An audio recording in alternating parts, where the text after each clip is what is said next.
జై గురుదత్త శ్రీ గురుదత్త. సముద్రం నీలిరంగులో ఎందుకుంటుంది?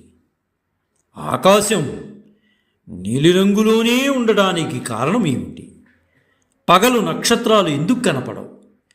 ఇలాంటి ప్రశ్నలకు తన పరిశోధనలతో శాస్త్రీయంగా నిరూపించిన మహోన్నతమైన వ్యక్తి, సైన్సులో ఎవ్వరూ చేయలేని సాహసాలను అత్యంత సునాయాసంగా ఛేదించి ప్రపంచ వినువీధుల్లో భారత కీర్తి పతాకాన్ని రెపరెపలాడించిన ధృవతార, వైజ్ఞానిక రంగంలో ప్రపంచ దేశాలను తలదన్నేలాగా భారత్ను శక్తివంతంగా చూపి అబ్బురపరిచే ప్రయోగాలకు నిలువెత్తు వేదికలాగా నిలిచిన వైజ్ఞానికుడుగా, వైజ్ఞానిక రంగంలో తొలి నోబెల్ బహుమతి అందుకున్న కాంతిపుంజంగా, ప్రతిష్టాత్మక భారతరత్న అందుకున్న తొలి విజ్ఞాన కెరటంగా, ఒక్క మాటలో చెప్పాలంటే వైజ్ఞానిక శాస్త్రానికే వైద్యుల్లాగా మారిన విజ్ఞాన యోధుడుగా,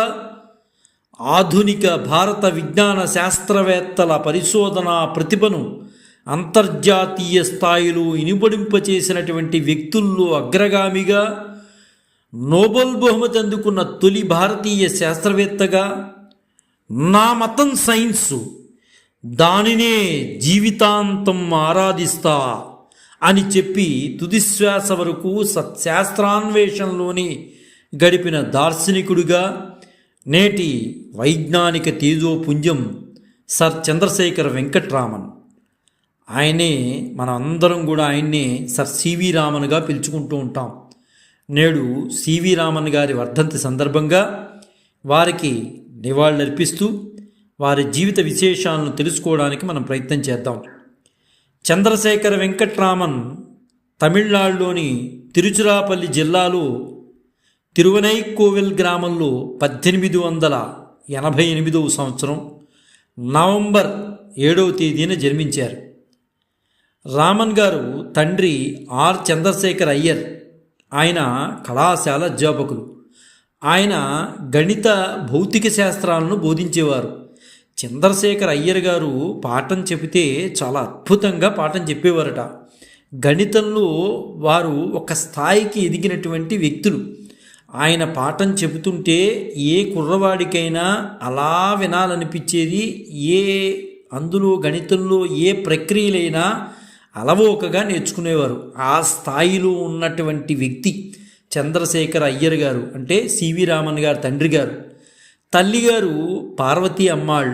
ఆమె సాధారణమైన గృహిణి. ఈ దంపతులకు రెండవ సంతానమే వెంకట్రామన్ గారు. ఈయన చిన్నతనంలోనే చంద్రశేఖర్ అయ్యర్ గారికి విశాఖపట్నం ఏవిఎన్ కళాశాల భౌతిక శాస్త్ర అధ్యాపకునిగా ఉద్యోగం వచ్చింది. దాంతో ఆ కుటుంబం విశాఖపట్నానికి మారింది. దాంతో తిరుచిరాపల్లి నుంచి మన వెంకట్రామన్ గారు విశాఖపట్నం రావాల్సి వచ్చింది. విశాఖపట్నం రాగానే విశాఖపట్నంలోని సెయింట్ ఎలాషియన్స్ ఆంగ్లో ఇండియన్ పాఠశాలలో విద్యను అభ్యసించారు. అయితే చిన్నప్పటి నుంచి చురుకుగా ఉన్నటువంటి సివి రామన్ గారు 11 సంవత్సరాల వయస్సులోనే మెట్రికులేషన్ పూర్తయిపోయారు. ఆ సంవత్సరంలోనే 11 సంవత్సరాలకే ఉత్తీర్ణుడైనటువంటి ప్రతిభాశాలి ఆయన. ఆ రోజుల్లో మెట్రికులేషన్ అంటే చాలా కష్టంగా ఉండేది. అటువంటి దాంట్లో 11 సంవత్సరాలకే ఆయన ఉత్తీర్ణులయ్యాడు. ఇంకా రామన్ గారు 13 సంవత్సరాల వయసులో స్కాలర్షిప్తో ఎఫ్ఏ పరీక్షల్లో, అంటే దాదాపు ఇప్పుడు ఇంచుమించు ఇంటర్మీడియట్ పరీక్షకు సమానం అన్నమాట, ఎఫ్ఏ పరీక్షల్లో ఉత్తీర్ణుడయ్యాడు 13 సంవత్సరాలకే. ఆయనకి నుంచున్నా కూర్చున్నా పడుకున్నా విజ్ఞాన శాస్త్రమే. సైన్స్పై విపరీతమైన ప్రేమ, పని పట్ల ఉత్సాహం, కొత్త విషయాలు నేర్చుకోవాలనేటటువంటి జిజ్ఞాస రామన్ గారిని ఆ స్థాయిలో కూర్చోపెట్టింది. ఏదో చదువుకుంటున్నాం, వెళుతున్నాం, వస్తున్నాం అని కాకుండా కొత్త విషయాలు నేర్చుకోవాలని తపన పడేవారు. ఆ కొత్త విషయాలు నేర్చుకోవడమే ఆయన్ని ఒక నోబెల్ బహుమతి అందుకునే విధంగా చేసింది. రామన్ గారిలో సహజంగా ఉండే లక్షణం కొత్త విషయాలను అన్వేషించడం. ప్రకృతి ఆయన ఏకాగ్రత మరియు తెలివితేటల శక్తిని కూడా ఇచ్చిందనే మనం మాట్లాడుకోవచ్చు. క్లాసులో మాస్టర్లు చెప్పేదానికంటే ఆయన ఎక్కువగా చదివేసేవాడు, ముందుగా చదివేసేవాడు. ఒక మాస్టర్ పాఠం చెప్తున్నారంటే ఆ పాఠానికి ముందు పాఠాలు ఆయన నేర్చుకుని ఉండేవాడు. సందేహాలు వచ్చినప్పుడు ఆయన లేచి మాస్టర్ని ప్రశ్న అడిగేవారు. ఎందుకు, ఎలా, ఇటువంటి ప్రశ్నలు వేసేవాడు. ఎందుకు ఆకాశం నీలం రంగులో ఉంటుంది, సముద్రం ఎందుకు నీలం రంగులో ఉంటుంది, పగలు ఎందుకు నక్షత్రాలు కనపడవు, ఇలాంటి ప్రశ్నలు వేసేటప్పుడు అక్కడ ఉన్నటువంటి మాస్టర్లు సమాధానం చెప్పలేకపోయారు. బహుశా ఆ జిజ్ఞాసే ఆయన్ని ఒక శాస్త్రవేత్తగా మలిచిందని మనం అనుకోవచ్చు. అటువంటి ప్రశ్నల సమాహారమే ఒక అద్భుతమైన భారతీయ నోబెల్ బహుమతి గ్రహీతను ఒక భారతదేశానికి అందించింది, ఒక గొప్ప శాస్త్రవేత్తని. ఆయనలో తెలుసుకోవాలన్న తపన అలా చేసింది. ఏదైనా పాఠ్యపుస్తకాల మార్జిన్ను దాటి వెళ్ళిపోయేవాడు. ఆయన యొక్క తెలివితేటలు అలా ఉండేది. పాఠ్యపుస్తకాల కొలమానాన్ని కూడా దాటి ఎక్కువగా చదివినటువంటి వ్యక్తి ఎవరన్నా ఉన్నారు అంటే అది సివి రామన్ గారని మనం మాట్లాడుకోవచ్చు. ఆ రోజుల్లో ఇలాంటి మేధావులకు ప్రభుత్వ ప్రోత్సాహం కూడా ఉండేది. సర్కారు ఖర్చుతో ఉన్నత విద్యాభ్యాసానికి ఇంగ్లాండ్ పంపేవారు. ఎందువల్లంటే అక్కడ వాళ్ళ ఉద్దేశం, బ్రిటిష్ వాళ్ళ ఉద్దేశం, ఇక్కడ బాగా చదువుకున్న వాళ్ళని అక్కడ పంపితే అక్కడున్న వాతావరణానికి ఎడిక్ట్ అయిపోయి అక్కడే ఉండిపోతారన్న దురుద్దేశం కూడా ఉందనుకోండి. అది చదుద్దేశమో దుదుద్దేశమో అనే మాట పక్కన పెడితే వాళ్ళు ఉన్నత విద్యాభ్యాసానికి ఇంగ్లాండ్ పంపేవారు. సరే, సివి రామన్ గారికి అవకాశం వచ్చినప్పటికీ కూడా అయితే అనారోగ్య కారణాల వల్ల వైద్యుల ఆమోదం లభించలేదు.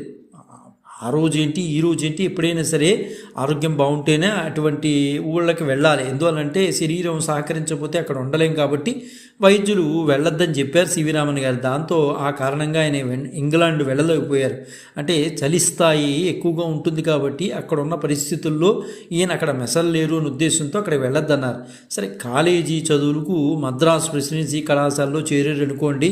ఏదైనా ఇంగ్లాండ్లో చదువుకోవాలన్నటువంటి ఆలోచన మద్రాసు ప్రెసిడెన్సీ కాలేజీకి పరిమితమైందనే మనం మాట్లాడుకోవాలి. 1904 సంవత్సరంలో రామన్ గారు బిఏ పట్టా అందుకున్నారు. పైగా గోల్డ్ మెడలిస్ట్గా అందుకున్నారండి. మామూలుగా అందుకోవడం కాదు, బిఏ పట్టాను ఆయన గోల్డ్ మెడలిస్ట్గా అందుకున్నారు. సరే, 1907 భౌతిక శాస్త్రంలో పోస్ట్ గ్రాడ్యుయేషన్ పట్టా కూడా సంపాదించారు. ఆయన కాంతి విక్షేపణ వివర్తనాలపై రాసిన థీసిస్ 1906లో ప్రచురితమైందండి. సరే, ఇంకా తల్లిదండ్రుల కోరిక మేరకు ఐసిఎస్ పాస్ అయ్యి కలకత్తా ప్రభుత్వ ఆర్థిక శాఖలో డిప్యూటీ అకౌంటెంట్ జనరల్గా కూడా ఈయన చేశారండి కొంతకాలం. ఆ సమయంలోనే ఆయనకి పరిశోధనలపై ఏదైతే పరిశోధనలు ఉన్నాయో ఆసక్తి పెంచుకున్నాడు. ఉద్యోగం వచ్చింది, గవర్నమెంట్ నౌకరీ వచ్చింది. అయినప్పటికీ కూడా పరిశోధనలపై ఆసక్తి ఎక్కువగా ఉంది. అదేవిధంగా ఆయన అనేక రకాల అక్కడ ఉన్నటువంటి వ్యక్తులను, సైన్స్ వ్యక్తులను కలిసేవాడు. ఉద్యోగం వచ్చినా ఆగేవాడు కాదు. Indian association for cultivation of science and సంస్థ కార్యదర్శి డాక్టర్ అమృతలాల్ సర్కార్ని కలిసి పరిశోధనలకు, తాను చేస్తున్నటువంటి పరిశోధనకు అనుమతి ఇవ్వాల్సిందిగా అనుమతిని కోరాడు. వాళ్ళు కూడా ఈయనలో ఉన్నటువంటి జిజ్ఞాసను చూసి అనుమతి ఇచ్చారు. నాటి నుంచి మొదలైన ఆయన పరిశోధనలు నిరంతరంగా కొనసాగుతూనే ఉన్నాయండి. అయితే ఇక్కడ రామన్ గారి యొక్క తల్లి గారి గురించి చెప్పాలి. ఆమె అమ్మాళ్ళు గారు వీణలు అద్భుతంగా వాయించేది. అందుకనే రామన్ గారు తొలి పరిశోధనలు వయోలిన్, వీణ, మృదంగం లాంటి సంగీత వాయిద్యాల గురించే ముందు సాగేయండి. వాటి మీదే పరిశోధనలు ముందు చేశాడు. అంటే తల్లికి బాగా ఇష్టమైంది వీణ. ఆ వీణ మీదే ముందు పరిశోధనలు చేశాడు ఆయన. విజ్ఞాన పరిశోధన తృష్ణ వలన తాను చేస్తున్న ఉద్యోగానికి రాజీనామా చేసేసాడు ఆయన. ఎప్పుడైతే అక్కడ అవకాశం వచ్చిందో ఆయనకి దాంతో వదిలేశాడు. పరిశోధనా కల్పనలో ఆయనకి ఎప్పుడైతే అవకాశాలు వచ్చిన గవర్నమెంట్ సర్కారు నౌకరీని కూడా వదిలేసుకున్నాడు. కలకత్తా యూనివర్సిటీలో ఫిజిక్స్ ప్రొఫెసర్గా చేరాడు. 1921లో లండన్లో తాను అధ్యయనం చేసిన సంగీత పరికరాల శబ్దరహస్యంపై ఉపన్యాసాలు కూడా ఇచ్చాడు అప్పుడు ఆయన. ఇటువంటి అంశాలతో రాయల్ సొసైటీ సభ్యుడు కావాలనుకుంటున్నావా ఏంటి అని ఒక వ్యక్తి వెటకారంగా అన్నప్పుడు ఆయనలో పరిశోధనపై మరింత పట్టుదల పెరిగింది. ఏమిటి, ఒక సంగీత వాయిద్యాలపై పరిశోధన చేసి నువ్వు ఒక రాయల్ సొసైటీకి సభ్యుడు అవుదాం అనుకుంటున్నావా అని వ్యంగ్యంగా మాట్లాడారు. ఆ మాటలకి ఆయన పట్టుదలతో తీసుకుని ఇంకా చదువుకున్నాడు. సముద్రం నీలిరంగులో ఎందుకు ఉంటుంది? ఈ అంశంపై సివి రామన్ గారు చేసిన ప్రయోగం ఒక సంచలనం అయింది. చిన్ననాటి ప్రశ్న ఆయన జీవితంలో పెను మార్పును తీసుకొచ్చింది. అనేక అద్భుతాలకు వేదికగా నిలిచింది ఆ ఒక్క ప్రశ్న. ఈ అంశంపై ఎన్నో పరిశోధనలు ఆయన చేశారు. ఆయన అడిగిన ప్రశ్నకి సమాధానం ఆనాడు మాస్టర్ల దగ్గర నుంచి రాలా. అది నేను అడగకూడని ప్రశ్న ఏమన్నా అడిగానా అని మనస్సులో ఆయన బాధపడుతూ ఎలాగైనా సరే దీని గురించి పరిశోధన చేయాలని ఆయన పరిశోధనలు చేశారు. ఈ ప్రయోగాలే ఆయన్ని నోబెల్ బహుమతి చెంత నిలబెట్టాయి అనటంలో ఏమాత్రము సందేహం లేదు. శబ్దశాస్త్రం నుంచి తన పరిశోధనలు కాంతి శాస్త్రం వైపు మళ్ళాయి. ఇంగ్లాండ్ నుంచి తన తిరుగు ప్రయాణంలో ఓడలో ప్రయాణిస్తున్నప్పుడు ఆకాశము, సముద్రము, నీరు రెండింటినీ నీలిరంగు ఉండటం ఆయన ఆలోచింపజేసింది. అప్పటిదాకా అందరూ అనుకుంటున్నట్లు సముద్రం నీలిరంగుకు కారణం ఆకాశవర్ణం సముద్రం మీద ప్రతిఫలించడం కాదు. సముద్రపు నీటి గుండా కాంతి ప్రవహించేటప్పుడు అది పరిక్షేపణ చెందడమే కారణమని ఆయన ఊహించాడు. తన పరికల్పనను నిరూపించడానికి ద్రవాలు, వాయువులు, పారదర్శక ఘనపదార్థాలు, కాంతి పరిక్షేపణ గురించి పరిశోధనలు చేశాడు. అయితే ఆయన పరిశోధనలు ఎప్పుడూ కూడానండి ఒక 200 రూపాయలు దాటి ఉండేవి కావు. తక్కువ ఖర్చులో ఎక్కువ పరిశోధనలు చేశాడు. అందువలన ఆయన అలా గుర్తింపు తెచ్చుకోగలిగాడు. అయితే అందుకు యువశాస్త్రవేత్తలైన కెఆర్ రామనాథన్, కెఎస్ కృష్ణన్ ఆయనకు అండగా నిలిచారు. ఎప్పుడు కూడా ఏ పరిశోధన చేసినా ఖర్చు పెట్టేవారు కాదు. తక్కువ ఖర్చులో ఎక్కువ ఫలాన్ని పొందాలని ఊహించేవాడు ఆయన. ప్రకృతిని అమితంగా ప్రేమించేటటువంటి సివి రామన్ అందులోని శబ్దాలు, రంగులు, విలువైన రాళ్ళు, వజ్రాలు మొదలైన వాటి మీద పరిశోధన చేశాడు. ఆయన ప్రకృతి పురుషుడు, ప్రకృతి మీద ఆధారపడ్డ పురుషుడిగా మనం మాట్లాడుకోవచ్చు. ఆకాశం నీలి రంగులో ఉంటుంది కాబట్టి సముద్రం నీలి రంగులో ఉంటుందన్న పరిశోధన ఆయన ఇక తారాస్థాయిలో తీసుకుంది. నిజంగా చెప్పాలంటే సముద్ర జలంలోని అణువులు సూర్యకాంతిని వివిధ వర్ణాలుగా విడదీసి వెదజల్లుతాయి. వివిధ వర్ణాలు వివిధ దశల్లో వెల్లువిరిస్తాయి. నీలిరంగు కిరణాలు మాత్రం ఎక్కువ లోతుకు చొచ్చుకుపోయి ప్రతిఫలాన్ని ఇస్తాయి. అందువలన సముద్రం నీలిరంగులో ఉంటుందని సివి రామన్ గారు అద్భుతమైన వివరణ ఇచ్చారు.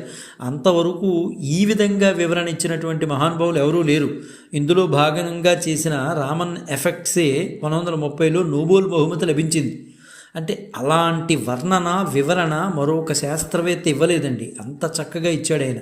భారత ప్రభుత్వం కూడా ప్రథమ జాతీయ ఆచార్యునిగా నియమించి 1954లో భారతరత్న బిరుదునిచ్చింది. 57లో సోవియట్ యూనియన్ లెనిన్ బహుమతితో సత్కరించింది. అయితే భారతరత్న అందుకున్న సమయంలో సివి రామన్ గారు చేసినటువంటి ప్రసంగం నేటి యువతకు ఎంతో ప్రేరణగా నిలుస్తుందండి. అద్భుతమైన ప్రసంగం ఇచ్చారు. అంటే అది చెప్పడానికి సమయం అంతా కుదరదు కాబట్టి తక్కువగా మనం మాట్లాడుకుంటున్నాం. విజ్ఞాన శాస్త్ర సారాంశం ప్రయోగశాలలు పరికరాలతో వికసించదు. నిరంతర పరిశోధన, స్వతంత్రంగా ఆలోచించే ప్రవృత్తి ఇవే విజ్ఞాన సాగరాన్ని మదించి వేస్తాయంటూ ఆనాడు చేసినటువంటి ప్రసంగం నేటి తరానికి కూడా మార్గదర్శకంగా నిలుస్తుంది, నిలవబోతోంది కూడా.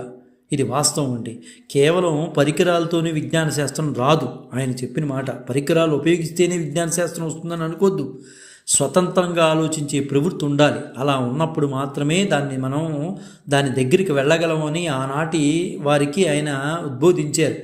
సరే, ఉదయాకాశంలోని వెలుగుల్లో చెట్లు ఎంత అందంగా కనపడతాయో మీరు ఎప్పుడైనా గమనించారా? నాకు వీటిని చూస్తూ ఉంటే స్ఫటిక నిర్మాణం గురించిన ఆలోచనలు వస్తూ ఉంటాయి.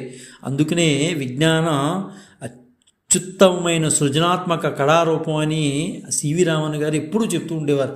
అంటే మన కంటికి వేరేగా కనిపిస్తూ ఉంటాయి. ఉదయాకాశంలో వెలుగుల్లో చెట్లు కనిపెడితే మనకి చెట్లుగానే కనిపిస్తాయి. ఒక శాస్త్రవేత్తకి, ఆయన లాంటి వారికి, మహానుభావులకి స్ఫటిక నిర్మాణంలా కనిపించినాయి. అదే దాని మీద దృష్టి పెట్టి ప్రయోగాలు చేయడానికి అవకాశం కూడా కల్పించింది. అయితే మొత్తం మీద ఈయన ప్రకృతి నుంచే అన్నీ తీసుకున్నాడండి. అన్నీ తీసుకుని ప్రయోగాలు చేశాడు. అందుకనే ఈయనకి ప్రకృతికి విడదీయరాని బంధం ఉన్నది అని కూడా మనం అనుకోవచ్చు. అయితే రామన్ జీవితంలో మరో మైలురాయి రామన్ ఎఫెక్ట్ సిద్ధాంతమేనండి. వస్తువు మీద కాంతి కిరణం పడితే అది పరివర్తనం చెందుతుందని, దానివల్లనే అది గమనాన్ని మార్చుకుంటుందని తన సిద్ధాంతాల ద్వారా రుజువు చేసినటువంటి మహోన్నతుడు సివి రామన్ గారు. అప్పటికున్న అరకొరక సదుపాయాలతోనే మన దేశ విజ్ఞాన కిరణాలను నలుదిశలా ప్రసరింపజేసాడండి. అప్పటి వరకు కూడా దీని మీద పరిశోధనలు చేసిన వాళ్ళు అంతగా లేరు.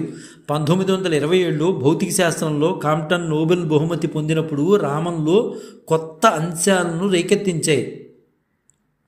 అంటే ఎక్స్రేస్ విషయంలో నిజమైనప్పుడు కాంతి విషయంలో నిజం కావాలి కదా అని ఆలోచనలోనే పడ్డారు. ఆ ఆలోచనలోనే రామన్ ఎఫెక్ట్కి దారితీసింది. అధునాతమైన పరికరాలు లేకపోయినా రామన్ గారు తన ఆలోచనలు ప్రయోగ రూపంలో జవాబిస్తుందన్న నమ్మకంతోనూ అడుగులు వేశాడు. సరే, సూర్యుని నుంచి వెలువడే తెలుపు రంగు కాంతి వాయువులు అణువులపై పడి వాటి ప్రయాణ దిశను మార్చుకుంటాయని తన పరిశోధనలో ఎంతో గొప్పగా రుజువు చేశాడండి. ఈ విషయాన్ని వస్తువు మీద కాంతి కిరణం పడితే అది పరావర్తనం చెందుతుందని 1928 ఫిబ్రవరి 28న రామన్ గారు తొలిసారిగా ప్రకటించాడు.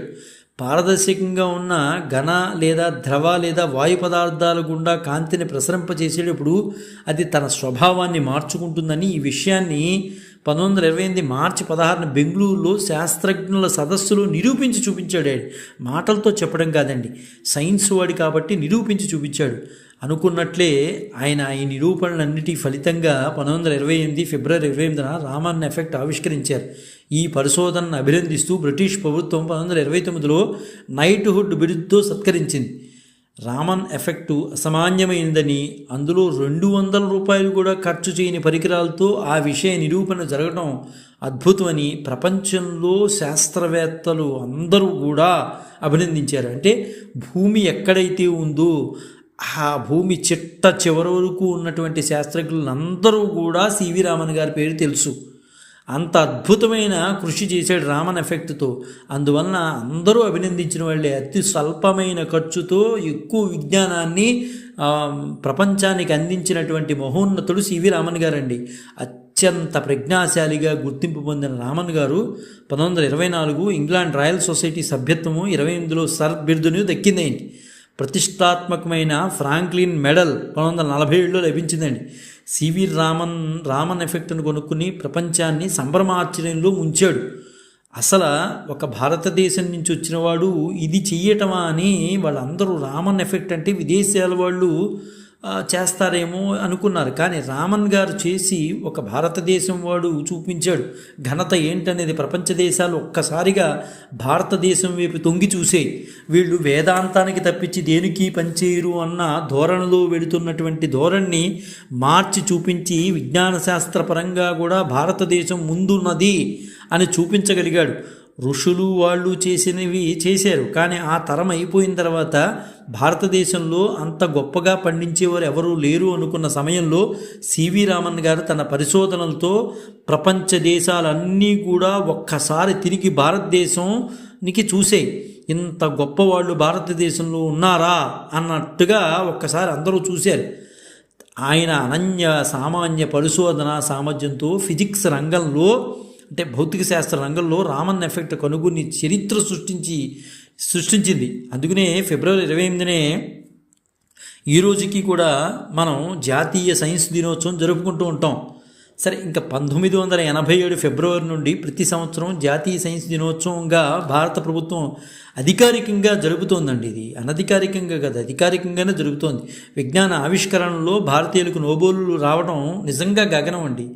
అలాంటిది సర్ సివి రామన్ ఆ ఘనత సాధించారు. అంతేకాదు, విజ్ఞాన శాస్త్రంలో ఆ ఘనత సాధించిన ఏకైక ఆసియావాసి ఎవరయ్యా అంటే మన సివి రామన్ గారే.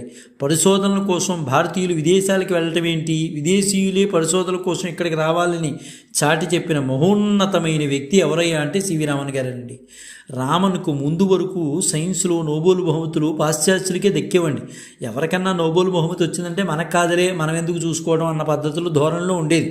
కానీ నోబెల్ బహుమతి ప్రకటించడం ఏంటి, భారతదేశం వంక అందరూ ఒక్కసారిగా చూశారండి. రామన్ అచ్చమైన భారతీయునిగా ఈ గడ్డపైనే చదువుకుని తలమానికమైన పరిశోధన జరిపిన సైన్సులో దేశ శక్తి సామర్థ్యాలను ప్రపంచానికి చాటి చెప్పి భారత్కు నోబెల్ సాధించి పెట్టాడండి మహానుభావుడు. ఎంత కృషి చేశాడు, ఆయన గురించి ఎన్ని చెప్పుకున్నా తక్కువే. 1913లో సాహిత్యంలో మన దేశం నుండి నోబెల్ బహుమతి పొందినటువంటి విశ్వకవి ఎవరయ్యా అంటే రవీంద్రనాథ్ ఠాగూర్. అనంతరం సైన్స్ రంగంలో విజయడంగా మోగించిన అఖండ ప్రజ్ఞాశాలి రామన్ కావడం దేశానికి నిజంగా భారతీయులమైనటువంటి మనందరికీ కూడా గర్వకారణం అండి. ఒకరు విశ్వకవి, రెండో అయిన సైన్సులో ఒక ఉన్నత శిఖరాలు పొందినటువంటి వ్యక్తి. వీరు విజయడంకా మోగించి ఇద్దరు కూడా నోబెల్ బహుమతులు పొందగలిగారంటే నిజంగా భారత వాసులు అయినందుకు మనం అందరం కూడా గర్వపడాలి. రామన్ పరిశోధనలు సైన్సులు పారిశ్రామిక రంగంలోనూ కొత్త పొంతలు తొక్కడానికి దారి తీసేయండి. అంతవరకు ఏది ఆలోచించేవారు కాదు. రామన్ గారు ఎప్పుడైతే ఆవిష్కరణలు చేశారో అందరిలో కూడా మనం కూడా చేయవచ్చు, ఇలా చేస్తే మనకి బహుమతులు వస్తాయి అన్న దృష్టిని సారింపజేశాడు సివి రామన్ గారండి. శాస్త్రరంగంలో రామన్ను స్పెక్ట్రోస్కోపీ ఆవిర్భావానికి భారతరత్న, 1957లో లెనిన్ శాంతి బహుమతి, ఇలాంటివన్నీ ఎన్నో బహుమతులు ఆయన వరించాయనుకోండి. కాంతి ప్రసరణపై జరిగిన బహుమతి నోబెల్ బహుమతి, ఇలాంటివి ఎన్నో బహుమతులు ఆయన చెంత చేరే. అయితే 1948లో బెంగళూరులోని ఇండియన్ ఇన్స్టిట్యూట్ ఆఫ్ సైన్స్ డైరెక్టర్గా ఆయన రిటైర్ అయ్యారండి. 48లో రిటైర్ అయ్యారు ఆయన. అయితే అంటే స్వాతంత్రం వచ్చిన తర్వాత 48లో బెంగళూరులో ఉన్నటువంటి ఇండియన్ ఇన్స్టిట్యూట్ ఆఫ్ సైన్స్ డైరెక్టర్గా రిటైర్ అయిపోయారు. దృష్టి, కాంతి, ధ్వని, వర్ణాలు, ద్రవాలు, తలతన్యత, ఖనిజాలు, డైమండు, క్రిస్టల్ తదితర అంశాలపై ఎక్కువ పరిశోధనలు చేసింది ఎవరయ్యా అంటే ముందు వరుసలో ఉండేవారు సివి రామన్ గారండి. సుమారు ఆయన 465 పరిశోధనా పత్రాలను వెలువరించాడండి. ప్రతి దాని మీద ఈరోజు మనం మాట్లాడుకునేటటువంటి ధ్వనులు కానీ, వర్ణాలు కానీ, ద్రవ్యాలు కానీ, డైమండ్లు కానీ, క్రిస్టల్ కానీ, వీటి మీద పరిశోధనలు చేసిన వాడు ఎవరయ్యా అంటే సివి రామన్ గారేనండి. ప్రపంచ దేశాలన్నీ కూడా ఒక్కసారి మనని తొంగి చూసే ఈయన పరిశోధనల విషయంలో. అయితే వీటన్నిటినీ కూడా బెంగళూరులో నేటికి కూడా భద్రపరిచారండి. బెంగళూరు ఇండియన్ ఇన్స్టిట్యూట్ ఆఫ్ సైన్స్లో బెంగళూరు వారు భద్రపరిచి ఉంచారు. 1949లో బెంగళూరులో రామన్ రీసెర్చ్ ఇన్స్టిట్యూట్ స్థాపించి 1970 నవంబర్ 27 వరకు, అంటే ఆయన దాదాపు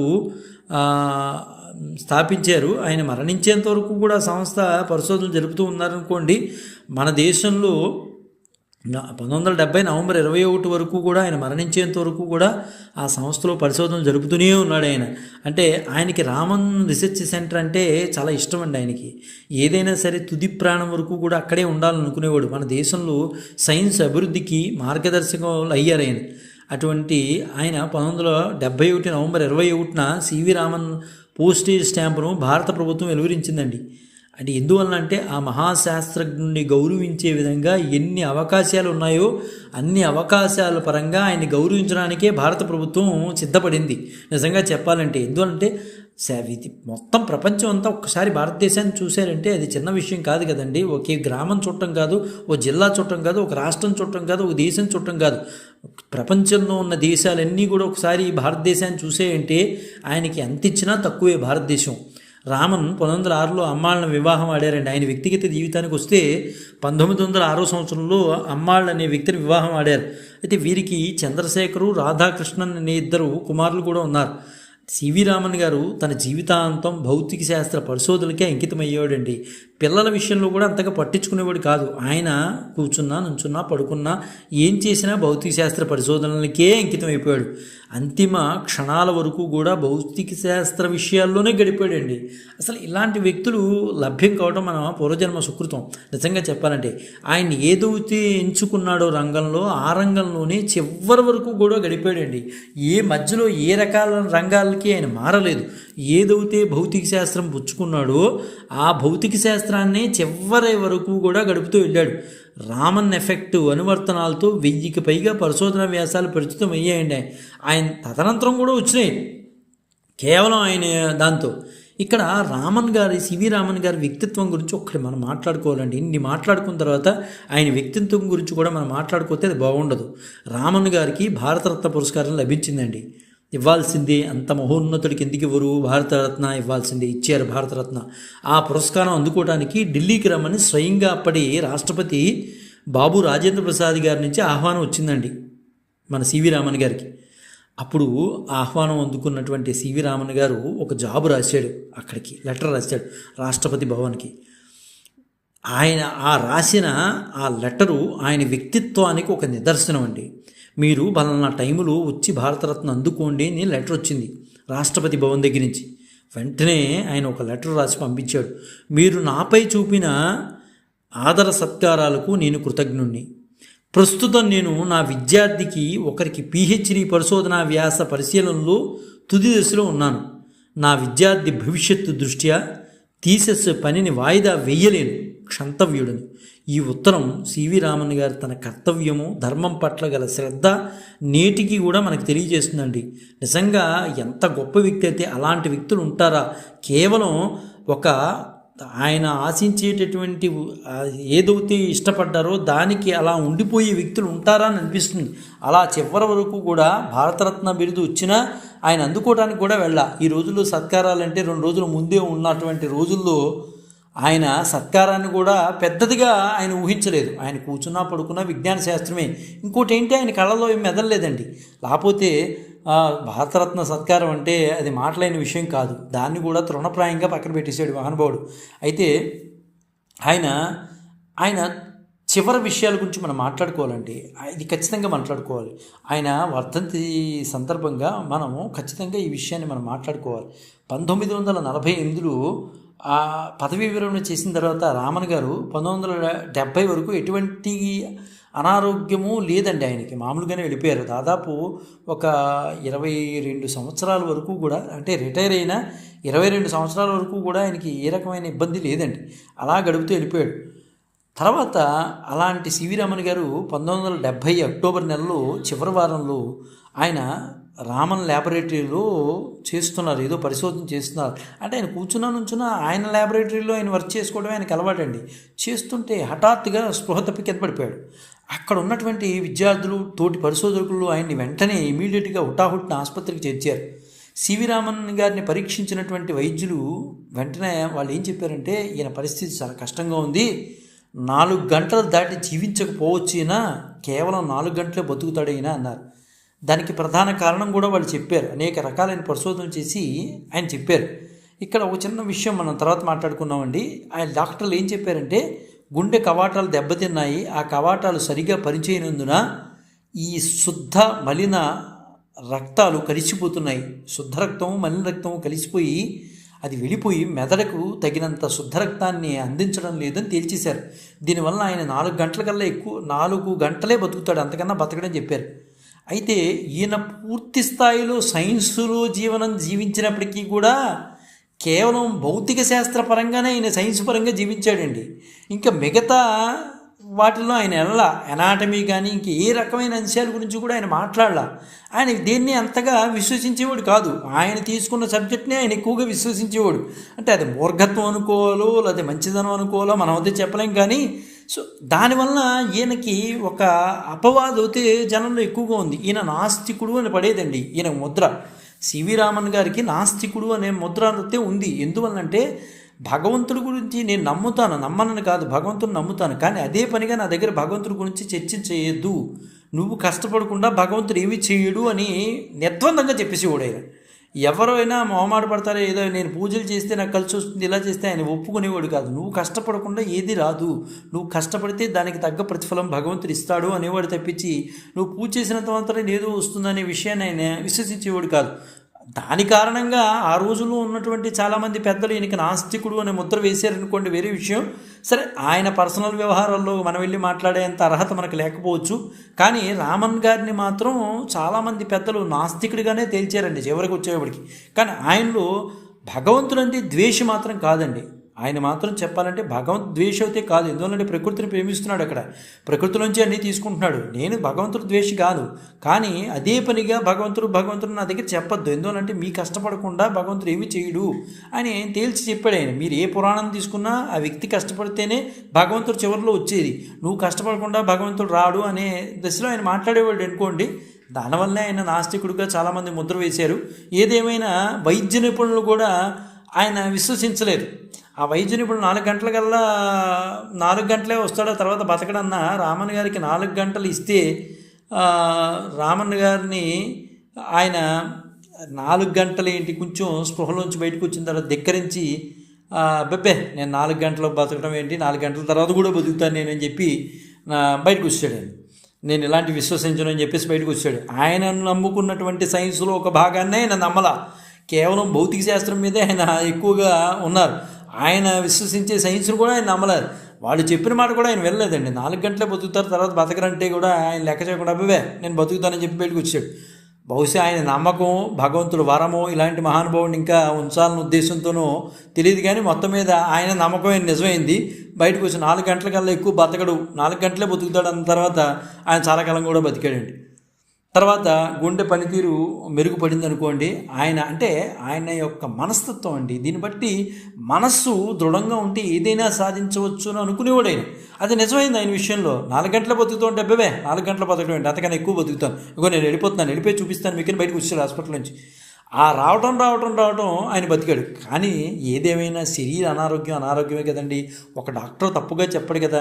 అయితే ఒక 4 రోజుల్లో ఆయన ఆరోగ్యం కుదురుపడింది, మామూలుగా ఉన్నాడు. కానీ ఆయన మామూలుగా ఉన్నట్టు అనిపించింది, కానీ ఎప్పుడు కాటేస్తుందో ఎవరికి తెలియదు కదా. సరే, అయితే సరైన కోలుకున్న స్థితి కాదని కాబట్టి మరి కొంతకాలం ఆసుపత్రిలో ఉంచాలని వైద్యులు సూచించారు. ఏమండి మీరు ఇలా అనుకుంటున్నారు, ఏదో కుదురుపడింది, నాకు బాగానే ఉందని అనుకోవద్దు, మీరు హాస్పిటల్లో ఉండటం ఉత్తమం. ఏదో భగవత్ సంకల్పమో లేకపోతే ఇంకోటో లేకపోతే మీరు నమ్ముకున్న ఫిజిక్సో మిమ్మల్ని కాపాడిందో మాకు తెలియదు. 4 గంటలే మేము ధృవపరిచాం, 4 గంటల కన్నా మీరు ఎదుగుబడి 4 రోజులు బతికారు మీరు. అయితే మీరు ఎక్కువ కాలం బయట ఇలా ఉండడం మంచిది కాదు, హాస్పిటల్లో అడ్మిట్ అవ్వండి అంటే, నేను హాస్పిటల్లో ఉండను, నన్ను ఇంటికి తీసుకెళ్ళండి అని రామన్ గారు పట్టుబట్టారు. సరే, అంత భారతరత్న గొప్పవాడు, సైన్స్లో ఒక దిగ్గజం, అలాంటి వాడు మాట్లాడుతుంటే ఆయన ఎదురుకుండా నుంచుని ఎవరండి మాట్లాడేది. సరే, ఇంకా డాక్టర్లు కూడా ఏమీ మాట్లాడలేపారు. ఆయన మూర్ఖత్వంగా మాట్లాడుతున్నాడు. నేను ఉండను, నేను హాస్పిటల్లో ఉండను, నేను బతుకుతాను, నన్ను వదిలేయండి, నన్ను ఇంటికి తీసుకెళ్ళిపోండి, నన్ను ప్రశాంతంగా ఉండేవాడిని అనేవాడు. సరే, నా ఆరోగ్యం బాగానే ఉంది అని వైద్యులు అనవసరంగా ఏవో చెప్పేస్తున్నారు, అవేం నేను నమ్మను అంటే ఈయనకి చెప్పాను కదండి. ఒక నాస్తికవాదం అనేది మనసులో ఎక్కువగా జనం దృష్టిలో పడిపోయింది. ఈయన కూడా గట్టిగా మాట్లాడేవాడు ఈ విషయంలో. అంటే ఆయనకి నిజానికి చెప్పాలంటే శుద్ధ రక్తము మలిన రక్తం రెండూ కలిసిపోయి మెదడుకి దెబ్బ కొడుతోందండి.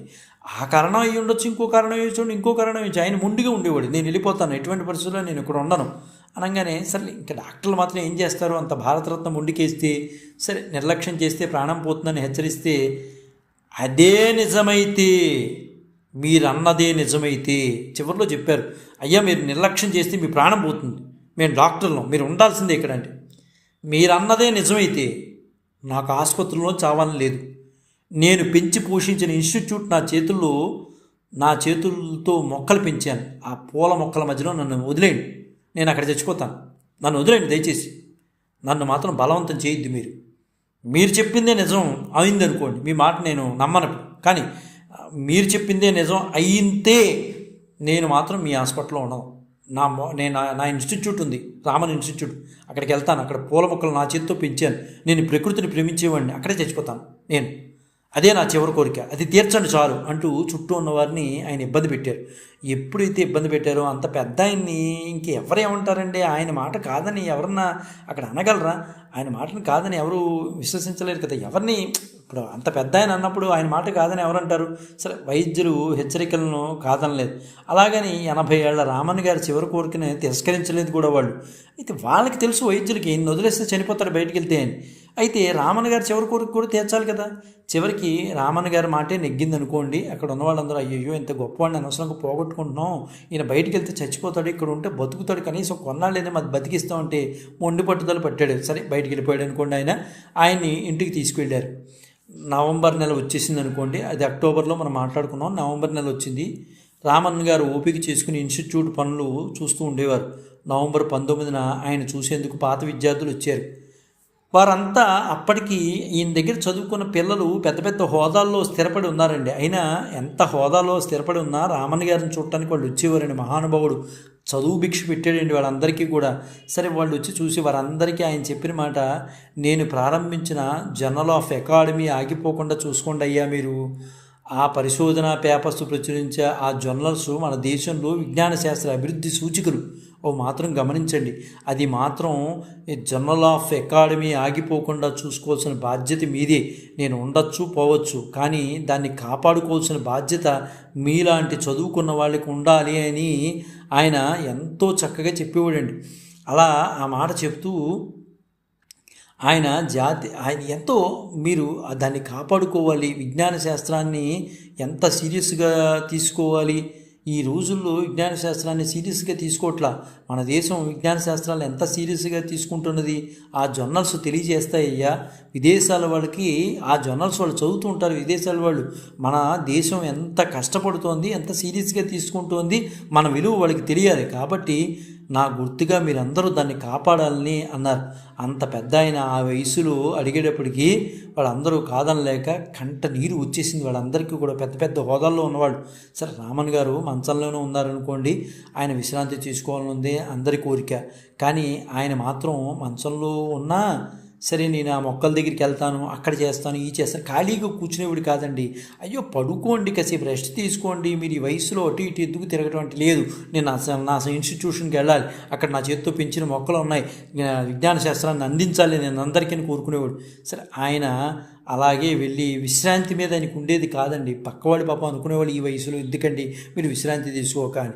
కానీ ఆయన సాయంత్రం మరుసటి రోజున తన ఇన్స్టిట్యూట్కి సంబంధించిన సభ్యులందరితో సమావేశం అయ్యాడు. ఆయనకి సమావేశాలంటే ఇంట్రెస్ట్ అండి బాగా. బోర్డ్ ఆఫ్ మేనేజ్మెంట్ మీటింగ్ పెట్టాడండి. ఇన్స్టిట్యూట్ ఆఫ్ నిర్వహణ ఎలా ఉంది, ఇక ముందు ఎలా సాగాలి, మెరుగైన నిర్వహణ ఎలా కొత్త అంశాలు అమలుపరచాలనేది అందరికీ చెప్పాడు అనుకోండి. అలా చర్చలు పెట్టాడు. అందరి మాటలు విన్నాడు. తన తర్వాత కూడా విజ్ఞాన శాస్త్ర పరిశోధనలకి ఎలాంటి అడ్డంకు లేదని ఇన్స్టిట్యూట్లో కొనసాగినందుకు తగిన ఏర్పాట్లు చేయడం ఆయన లక్ష్యం. అంటే అందరి మాటలు విన్న తర్వాత అమ్మయ్య వీళ్ళందరి వల్ల కూడా ఇన్స్టిట్యూషన్ నిలబడుతుందనే ధైర్యం వచ్చాడు. తాను అనుకున్నది రామన్ ఇన్స్టిట్యూట్ పరంగా ఆగిపోతుందేమో అని ముందు భావించినా కానీ అది ఆగదు. ఈ మీటింగ్ వల్ల ఆయనకి అర్థమైంది ఏంటంటే, నేనున్నా లేకపోయినా ఈ ఇన్స్టిట్యూటు అలా తరాలుగా నిలబడుతుంది అని ఆయన మనస్సులో ఆ బీజం పడింది. రామన్ ఇన్స్టిట్యూట్ పరంగా ఆయన ముఖంలో ఆనందం కనిపించింది. బోర్డ్ ఆఫ్ మీటింగ్ సభ్యులు ఎవరి ఇళ్ళకి వాళ్ళు వెళ్ళిపోయారు. మీటింగ్ అయిపోవడం ఏంటి, మరుసటి రోజు ఉదయం లేస్తూనే వారందరూ కూడా ఒక చేదు వార్తను విన్నారు. ఆ రోజు నవంబర్ 21, 1970 సంవత్సరం వేకుజాములోనే ఆయన సర్ సివి రామన్ గారు లేరన్న వార్త అందరూ కూడా భరించలేనటువంటి విషయం. ఆయన ఈ ప్రపంచాన్ని, ఒక విజ్ఞాన ప్రపంచాన్ని వదిలేసి వెళ్ళిపోయాడు అన్న విషయాన్ని, ఈ విషయాన్ని ఎవరూ కూడా భరించలేకపోయారు. అంత గొప్పవాడండి. విజ్ఞాన శాస్త్ర పరిశోధనలు చేసి ఎంతోమందికి ఆదర్శంగా నిలిచినటువంటి మహానుభావుడు. నవంబర్ 21, 1970 సంవత్సరం అంటే సరిగ్గా ఇదే తేదీన వేకుజాములో ఆయనకు వచ్చినటువంటి గుండెపోటుతో ఆయన 82 ఏళ్ల వయసులో రామన్ గారు పరమపదించారు. అయితే ఏది ఏమైనా ఆయన నిజంగా చెప్పాలంటే ఆయన పరమపదించిన ఒక గొప్ప విషయాన్ని పరిశోధించి శాస్త్ర సాంకేతిక రంగాల్లో భారతదేశ కీర్తి పతాకాన్ని రెపరెపలాడించేసి వెళ్ళిపోయినటువంటి ధృవతారండి సర్ చంద్రశేఖర వెంకటరామన్ గారు.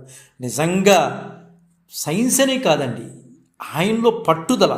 మొట్టమొదటి విషయం, అందరూ సైన్స్ అంటారు, సైన్స్ మాట పక్కన పెడదాం, ఆయనలో ఉన్నట్టు పట్టుదలకి మనం నిజంగా కూడా ఆయనకి నమస్కారాలు పెట్టాలండి. మొట్టమొదట్లో స్కూల్లో ఉన్న రోజుల్లో అడిగిన ప్రశ్న ఆయనకు ఒక భారతరత్న ఇచ్చే విధంగా చేసింది ఆలోచన. ఎందుకు ఆకాశం నీలం రంగులో ఉంటుంది, సముద్రం ఎందుకు నీలం రంగులో ఉంటుంది, ఈ అంశాలు పట్టపగలు ఎందుకు నక్షత్రాలు కనిపించవు, ఇలాంటి అంశాలకి ఆ సరైన సమాధానం రాకపోవడం వలన ఆయన పరిశోధనలు చేసి ఒక భారతరత్న వరకు ఎదగలిగాడు. అంటే దీన్ని బట్టి పట్టుదల ఉంటే ఏదైనా సాధించవచ్చు అని చూపినటువంటి మహోన్నతుడు సివి రామన్ గారని మనం గర్వంగా చెప్పుకోవచ్చండి. నిజంగా భారతదేశ కీర్తి పతాకాన్ని రెపరెపలాడించినటువంటి ధృవతార ఖచ్చితంగా చంద్రశేఖర వెంకటరామన్ గారండి. నిజంగా ఆయనకి ఈరోజు ఆయన వర్ధంతి సందర్భంగా ఘనమైన నివాళులు అర్పిస్తూ జై గురుదత్త, శ్రీ గురుదత్త, శ్రీపాద శ్రీవల్లభ చరణదాసులు, మానికొండ రాజశేఖర శర్మ, రాజమహేంద్రవరం. స్వస్తి.